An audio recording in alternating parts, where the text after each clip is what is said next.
Vamos lá.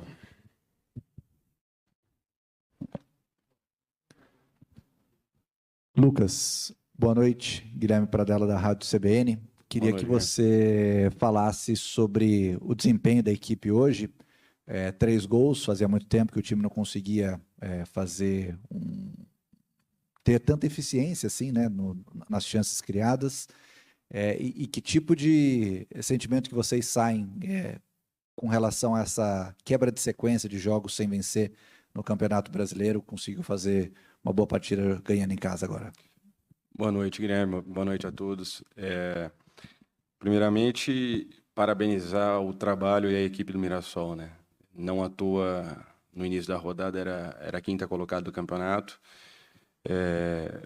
Para mim, hoje, o Guanais, o melhor treinador do campeonato, um time que faz um trabalho diferenciado, que é bonito da gente ver jogar. E sabíamos da dificuldade do jogo, as dificuldades que o adversário iria nos impor.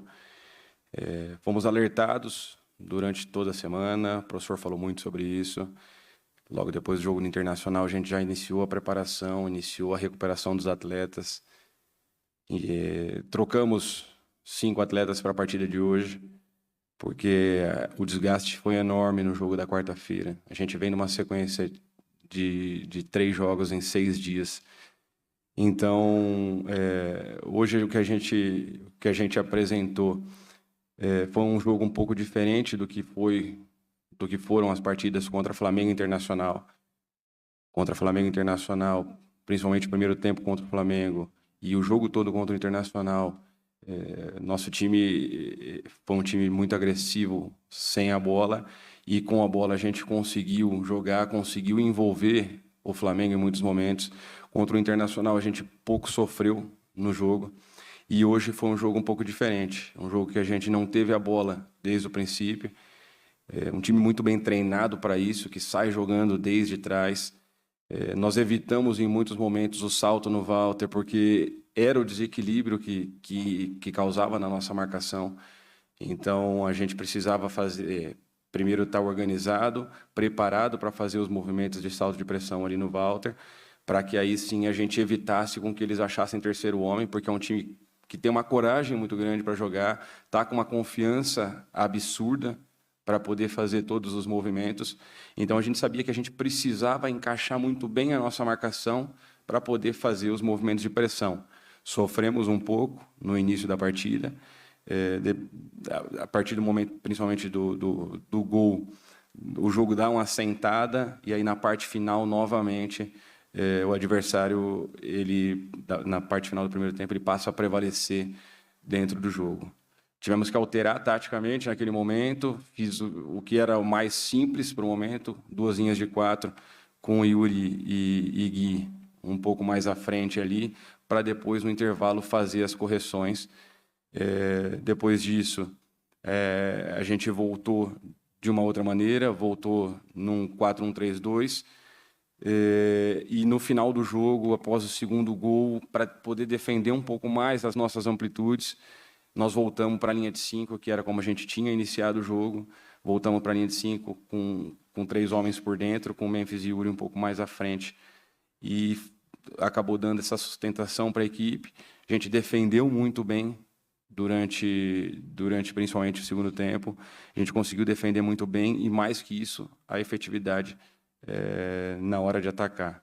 Fundamental que a gente, nesses momentos que sofra um pouco mais dentro da partida, ou que venha passando por algum momento de pressão, que nos momentos que a gente consiga encaixar os contra-ataques, a gente possa ser o mais efetivo possível. Lucas aqui, Rafael Sgrilles, Energia 97. Ficou muito evidente no segundo tempo contra o Flamengo e no jogo de hoje, nos 90 minutos, como a equipe adversária, quando vem jogar na Neoquímica Arena, aproveita o lado esquerdo do seu ataque, direito de defesa do Corinthians, sempre na brecha que fica entre o Mateuzinho e o zagueiro que está em questão. Hoje foi o João Pedro Tchoca, em outras oportunidades já foi o André Ramalho. Como coibir essa jogada? Porque o primeiro lance do jogo, os 2 primeiros lances do time do Mirassol, sempre naquele setor, aproveitando ali a dobra do Reinaldo com o Negueba, e isso ficou evidente também no jogo contra o Flamengo. Como coibir essa jogada do adversário sempre aqui na Neoquímica Arena?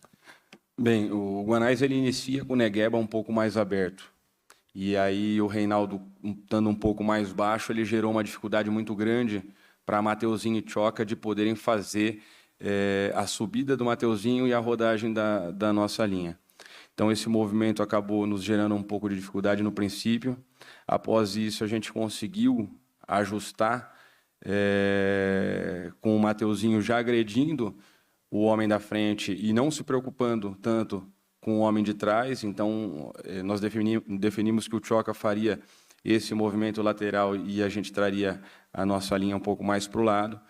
E depois a gente, quando tem a linha de 4, acaba que dificulta um pouco mais para que o Mateuzinho possa sair e obviamente, até pela postura e pela formação tática que estava naquele momento, o Mirassol, quando o Mateuzinho faz o salto, é normal que fique o espaço entre ele e Tchoca, e a gente conseguiu, depois na parte final, quando coloca a linha de 5, aí sim a gente conseguiu abrir um pouco mais a nossa última linha, defender um pouco melhor essas amplitudes. O Mateuzinho já estava muito mais próximo para poder fazer esse salto e, consequentemente, o Tchoca também mais próximo para poder fazer essas coberturas. Mas eu acredito que a dificuldade ela foi gerada muito pelo posicionamento que o adversário impôs no início de jogo, que a gente conseguiu ajustar num determinado momento ali do primeiro tempo. Lucas, aqui, boa noite, Thiago Rudado, GE. Duas perguntas, por favor. A primeira sobre o Yuri Alberto, né? Foi um jogo complicado para ele contra o Flamengo, por conta do pênalti, tudo que aconteceu. E aí eu queria perguntar, nesse intervalo de tempo entre o jogo do Flamengo e esse, assim, como que vocês trataram a situação? Teve alguma conversa com ele e tudo mais, porque deu a volta por cima, né? Fez o gol e assistência.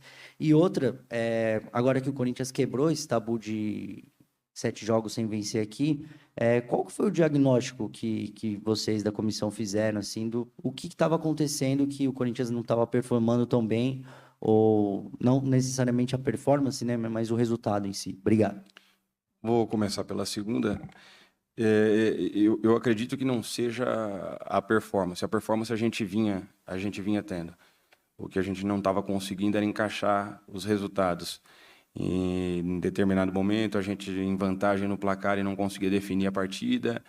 Em outros momentos, a gente tendo um pouco de dificuldade nos jogos, como foi o jogo contra o Fortaleza, e com dificuldade para poder fazer o gol, que seria, naquele momento, o primeiro empate, né? E depois o Carrillo acaba empatando o jogo no final do jogo. Acredito que o jogo do Vitória também a gente teve performance, mas não conseguiu o resultado. Então, essa sequência de jogos dentro da nossa casa sem o resultado vir, obviamente que acaba trazendo, né, uma pressão para nós. A gente trabalhou bastante com os atletas e colocamos para eles que o jogo contra o Mirassol, 3 pontos era inegociável, independente de performance, independente do que quer que fosse. 3 pontos hoje contra o Mirassol eram inegociáveis. Os atletas eles conseguiram entender a importância do jogo, a energia, a disposição, o quanto a gente se dedicou fisicamente para que a gente conseguisse o resultado hoje. Foi uma entrega enorme dos atletas, eu tenho que parabenizar todos aqui. Foi um orgulho muito grande ver o que esses caras correram dentro de campo hoje. E com relação ao Yuri, o Yuri, obviamente, no jogo do Flamengo, teve a situação, né, com o pênalti dele ali, mas o Yuri, pela partida que ele fez, se ele consegue entregar, de repente, 2 gols ali, no primeiro tempo, seria pouco pela partida que ele vinha fazendo. Então, eu prefiro valorizar que, após ele ter perdido o pênalti, ele ainda conseguiu se reconstruir dentro da partida e gerando outras possibilidades de gol para nós, atacando muita profundidade, gerando muita dificuldade, tanto para Léo Ortiz como para Léo Pereira. Então, assim, talvez se ele tivesse tido a eficiência que hoje o nosso time teve, a gente estaria avaliando a partida dele, independente do pênalti perdido, a gente estaria avaliando a partida dele hoje de uma outra maneira.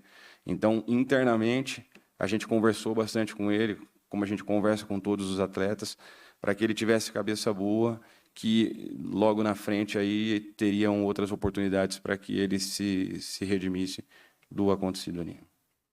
Boa noite, Lucas. Leonardo Rodrigues, da Central do Timão. Já dá para ter um diagnóstico da lesão do Vitinho, que ele entra até bem na partida, dá uma assistência, já dá para atualizar o torcedor corintiano ou ainda é muito cedo? Obrigado. Vitinho entrou muito bem no jogo, ele foi um momento que a gente precisava de ter um pouco mais a bola, de um homem um pouco mais de flutuação. Naquele momento não era mais interessante no jogo ter Gui e Yuri, até porque o desgaste que o Guinegão teve no jogo da quarta-feira foi enorme. Então, para ser sincero, ele nem conseguiu se recuperar do jogo da quarta-feira para hoje estar em campo. A gente conversou com ele que ele fizesse 60, 70 minutos em alto nível para que depois a gente segurasse um pouco ele.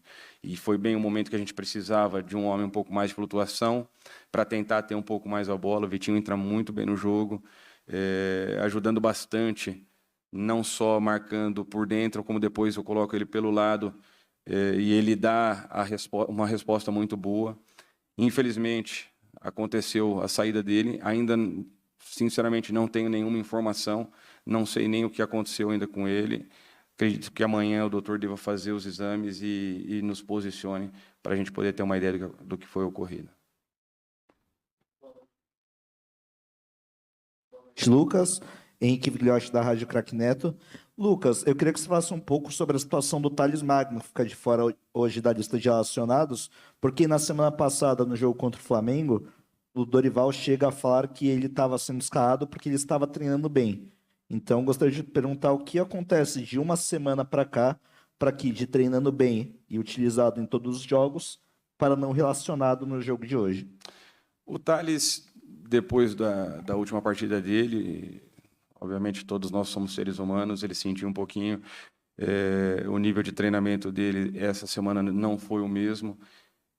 Seria bom que ele, nesse momento, esfriasse um pouquinho a cabeça, ficasse fora, logo vai estar de volta. É um menino que a gente tem um carinho muito grande, que todos do grupo gostam muito e querem ajudar. E eu tenho certeza que ali na frente ele vai retornar e vai estar à disposição do professor e podendo ser útil também para a equipe.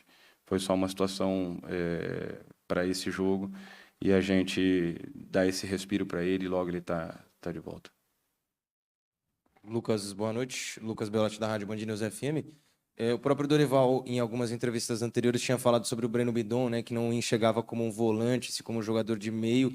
E nos últimos jogos ele tem dado esse passo à frente na ausência do Garro e jogado quase como um armador, como a gente viu hoje. E foi mais uma partida dele de crescente em desempenho em relação a essa linha de trás como segundo volante. Queria que você falasse sobre esse novo posicionamento do Bidon e o quanto é importante ter finalmente um jogador para substituir o Garro numa posição pelo menos próxima do campo quando o argentino está fora. O Breno ele é um coringa, né? O Breno a gente consegue colocar ele em qualquer função dentro da equipe.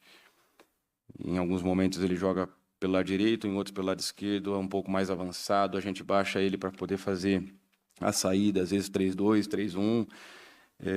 Já fizemos saída com ele a 3, ele entrando pelo lado esquerdo. Então, ele é um jogador que se adapta fácil a qualquer função. Para mim, o Breno ele vem numa crescente muito grande nesses últimos jogos. Se ele mantiver esse nível de atuação, pode ter certeza que o caminho do Breno é uma seleção brasileira, pelo que ele vem produzindo, por tudo o que ele oferece para a equipe, tecnicamente, e também não só com relação à parte ofensiva, mas também com relação à parte defensiva. Então, eu vejo hoje o Breno, de quando eu cheguei aqui, hoje um atleta muito mais focado, entendendo muito mais o momento do clube e também entendendo a sua própria situação, de ali na frente estar buscando algo maior. Eu vejo que o caminho dele é um caminho de muito sucesso, muito por conta dessa postura dele, e acaba nos ajudando demais. A gente consegue trabalhar com ele de diversas maneiras. Eu vejo que nessa ausência do Garro, hoje a gente consegue colocar ele um pouco mais próximo do gol e ele consegue manter um nível de atuação como se ele estivesse jogando um pouco mais baixo, também dando fluência no jogo. Então o Breno é um cara extremamente adaptável a qualquer função. Boa noite, Camila Pachola, da Rádio Coringão. No início do segundo tempo, o time pareceu um pouco sem ritmo e acabou entregando a bola para o Mirassol no início. Eu queria saber o que aconteceu, se foi alguma estratégia ou se a equipe acabou se assustando um pouco com a pressão do Mirassol. Obrigada. Não vejo sem ritmo.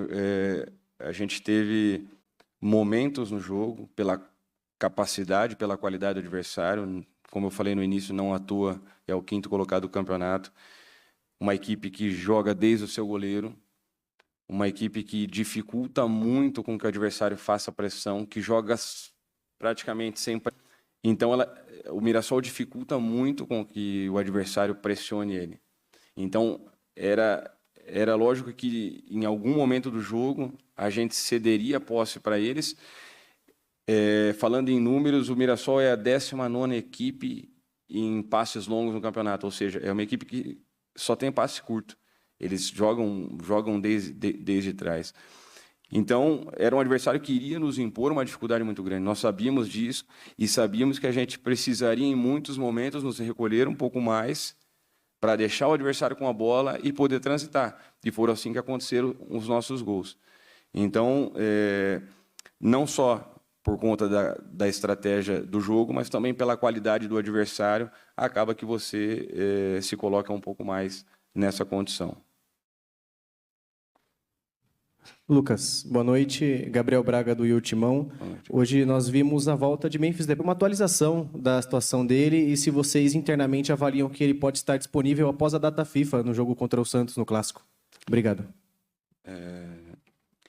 Com relação ao Memphis, o Memphis já era planejado que fizesse um tempo menor, uma adaptação de carga para ele ainda. Ele vem de poucos treinos. O nosso departamento físico aqui, fisiologia, preparadores físicos, estão em contato com o pessoal da seleção da Holanda, passando até uma projeção de carga para eles, né, para que o Memphis tenha o trabalho adequado e siga o plano que a gente vinha tendo com ele aqui. Era já esperado que ele jogasse entre 20 e 25 minutos hoje, não mais do que isso, para justamente não forçar demais o atleta por conta do seu retorno recente. Eu gostei muito da entrada do Memphis, achei que não só na parte ofensiva ele nos ajudou, mas também defensivamente. Ele conseguiu fazer várias ações de pressão, então acabou nos ajudando muito. A segunda pergunta foi com relação ao Rodrigo. O Rodrigo, ele ainda não está com o grupo, está iniciando a transição agora. Acredito que durante essa semana a gente possa receber ele e já inicia o trabalho com o restante do grupo. Lucas, boa noite. Thiago Braga, do Lance, tudo bem? Tchau. Você falou do desgaste dos jogadores de quarta para cá. Queria que você explicasse, por exemplo, vocês trocaram a linha de 3 hoje, de 3 zagueiros, por uma linha de 4. Quero saber se é uma coisa pontual por conta dos desgastes, ou se vocês devem manter a linha de 4 zagueiros, ou é pontual, ou como vai ser jogo a jogo, independentemente disso. A gente tem um elenco que ele nos dá a possibilidade de, durante o jogo, a gente alterar. Então, a ideia inicial, nosso plano de jogo era iniciar com a linha de 5, que a gente fez contra o Flamengo e fez contra o Internacional. Sentimos que, dentro da partida, era necessária essa mudança para a linha de 4. Mas a gente trabalha muito jogo a jogo. Então, entendendo o que o adversário vai nos impor, entendendo quais vão ser as dificuldades e projetando qual seria o melhor sistema para que a gente pudesse entrar o mais forte possível dentro da partida. Então, para esse jogo, a gente fez essas alterações. A gente, no jogo do Internacional, a gente também fez algumas mudanças táticas dentro do jogo. E isso muito pela característica dos jogadores. A gente consegue, dentro da partida, por exemplo, pegar o Raniel e adiantar um pouco o Raniel e fazer com que a gente monte a nossa linha de 4 com o Bidu e Mateuzinho. Em outros momentos, a gente poderia ter feito, como no Internacional, poderia ter pego o Hugo, jogado o Hugo para dentro e também ter alterado o sistema. O que a gente tem por característica é trabalhar com todos esses atletas durante a semana em diversas funções, para que eles conheçam outras funções também. E a partir do momento que você precise, dentro da partida, você coloca esses atletas e eles consigam gerar o melhor resultado. O Hugo entrou como um médio num jogo atrás, ele iniciou o jogo como ala no jogo contra o Internacional, mesma coisa com o Rani, abre diversas possibilidades sem alterar os nomes de você fazer modificações dentro da partida.